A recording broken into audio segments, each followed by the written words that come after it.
Ces violations d'espace aérien, évidemment, ont poussé les Danois à enquêter. Des investigations qui les ont conduits à un navire suspect, un pétrolier russe, qui aurait pu servir de base de lancement aux engins suspects. Il a jeté l'ancre depuis plusieurs jours au large de Saint-Nazaire. On en parle avec vous, Sylvain Rousseau. Bonjour. Ce navire-là qu'on aperçoit à l'écran, il est parti de Primorsk en Russie. C'était le 20 septembre dernier. Oui, absolument. Il est parti de Primorsk en Russie. Il devait arriver en Inde le 20 octobre. Il a donc été repéré, évidemment, au large du Danemark. Forcément, c'est sa route. Ça tombait pile pendant les incursions de drones. Alors ce bateau, il a plusieurs noms, je vous le disais en préambule. Il s'appelle le Bokhara, il s'appelle le Pushpa ou le Kiwala, ce qui est plutôt amusant comme nom pour un bateau mystère. Il bat pavillon béninois et on sait qu'il est désormais effectivement à l'ancre, à l'arrêt, même s'il continue à faire des ronds dans l'eau au large de Saint-Nazaire, au large d'un champ éolien offshore. On sait que Saint-Nazaire, c'est aussi une zone sensible, site industriel, raffinerie, terminal méthanier, etc.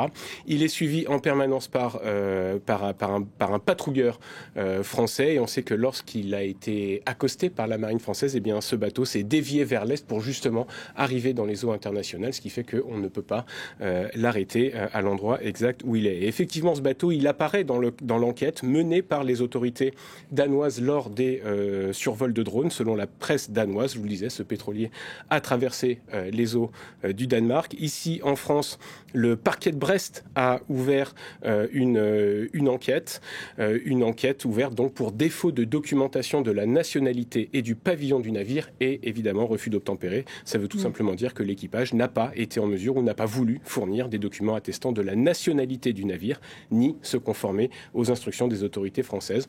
On sait qu'il y a des précédents, qui existent des précédents supposés, en tout cas en Allemagne, un navire de la flotte fantôme russe avait déjà été soupçonné d'avoir servi de base de lancement pour des incursions de drones près d'infrastructures stratégiques. Et l'objectif, effectivement, de cette flotte fantôme russe, eh bien, c'est de contourner les sanctions occidentales sur la vente d'hydrocarbures. Et justement, concernant cette flotte fantôme russe, son rôle dans le contournement des sanctions internationales, avec ce sujet tout de suite préparé par Rebecca Martin. Regardez. Difficile d'évaluer leur nombre exact, mais il serait plusieurs centaines à sillonner les eaux du globe. Des navires fantômes qui transportent clandestinement les hydrocarbures russes sous sanctions occidentales. Particulièrement difficiles à repérer, notamment quand ils naviguent avec leurs transpondeurs éteints.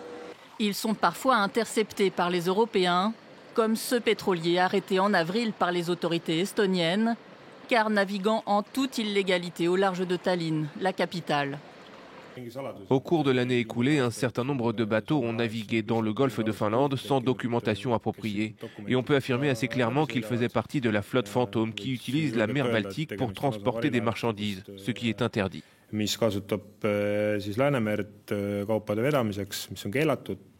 Outre la contrebande d'hydrocarbures, d'armes ou encore de céréales, ces navires serviraient aussi de base pour le décollage d'aéronefs, dont les drones qui ont violé l'espace aérien européen à plusieurs reprises ces dernières semaines. Au Danemark, par exemple, plusieurs bateaux fantômes ont été repérés au large des côtes, au moment même où des drones survolaient l'aéroport de Copenhague. L'enquête est encore en cours, mais l'un de ces navires aurait été repéré ce lundi au large de Saint-Nazaire, sur la côte atlantique française, une zone particulièrement sensible car abritant de nombreux sites industriels majeurs, dont un terminal méthanier et une raffinerie de pétrole. Face à la menace, la flotte fantôme russe sera au cœur du 19e paquet de sanctions que prépare l'Union européenne. Et c'est ainsi que nous préparons avec nos partenaires européens un nouveau paquet de sanctions puissantes, coordonnées pour la première fois avec l'administration Trump, avec la sortie complète du GNL russe au 1er janvier 2027, avec des sanctions sur les principales entreprises pétrolières russes, Rosneft et Gazprom Neft, avec des sanctions sur 120 navires de la flotte fantôme russe, sur des banques et des circuits de contournement via les crypto-monnaies, sur l'économie civile russe en ciblant des zones économiques exclusives et à de nombreuses entreprises, et puis sur les acteurs qui, en dehors de la Russie, soutiennent sa guerre, notamment dans le domaine pétrolier. Ces navires fantômes sont aussi utilisés dans certaines opérations de déstabilisation, comme les sabotages de câbles sous-marins. Vétustes, souvent pas assurés et à la maintenance défaillante, ils représentent en outre un risque sécuritaire et environnemental majeur.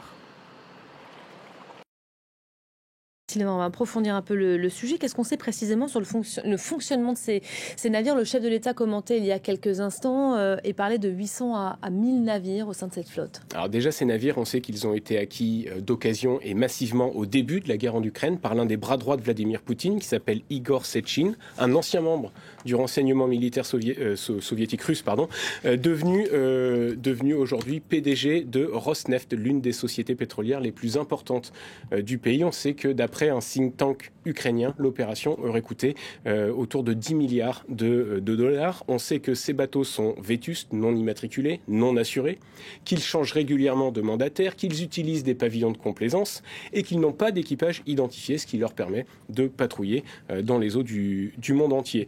Vous parliez du nombre, effectivement, cette flotte aurait à minima triplé depuis 2022, probablement plus été multiplié par 6 ou 8. Leur nombre est estimé par les experts, alors un petit peu en dessous de ce qu'a dit le président de la République, on serait plutôt autour de 600-700, mais on sait que ces bateaux transporteraient 70% du pétrole russe et que cette flotte fantôme représenterait 17% des pétroliers mondiaux. Alors on l'a dit, l'objectif c'est de contourner les sanctions, que ce soit l'embargo ou le plafonnement des prix du pétrole. On sait que le pétrole et le gaz sont au cœur de l'économie russe et quand on voit toutes les sanctions qui ont été adoptées contre le pétrole et le gaz russe et que les revenus pétroliers notamment de la Russie n'ont diminué que de 14%, eh bien on se rend compte que cette flotte est pour l'instant plutôt efficace, même si elle est effectivement vieillissante, qu'elle opère hors des circuits traditionnels. On sait que voilà, transfert en haute mer, pavillon, société écran sont autant de stratagèmes utilisés pour contourner ces sanctions, mais c'est pas un phénomène nouveau. L'Iran, le Venezuela, la Corée du Nord également utilisent ce stratagème, mais là où c'est encore, il y a beaucoup plus aussi à dire sur ces bateaux parce qu'ils sont aussi suspectés, au-delà du contournement des sanctions, de participer à la guerre hybride qui se déroule en ce moment, puisque ces bateaux sont suspectés de jouer un rôle clé dans certaines opérations de déstabilisation.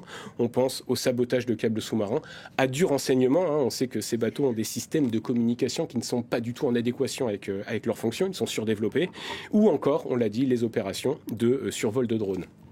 Et on a assez peu de moyens pour lutter contre cette flotte fantôme, puisque les États ne peuvent pas empêcher ces navires de naviguer dans les eaux internationales. L'inspection systématique de ces bateaux est refusée par les États européens, d'abord pour éviter tout risque d'escalade, mais on ne les intercepte pas également parce qu'on a un petit peu peur d'un choc pétrolier à venir. Et puis certains pays européens continuent à se fournir également en gaz et en pétrole russe via des pays tiers. Donc pour la Russie, cette flotte n'est plus seulement un enjeu économique ni environnemental, c'est réellement devenu un outil stratégique qui peut justement servir dans les opérations hybrides contre un État membre de l'Union européenne notamment. Merci beaucoup Sylvain et à tous les trois d'ailleurs pour ces décryptages, éclairages à l'heure donc de ce sommet de Copenhague. Une question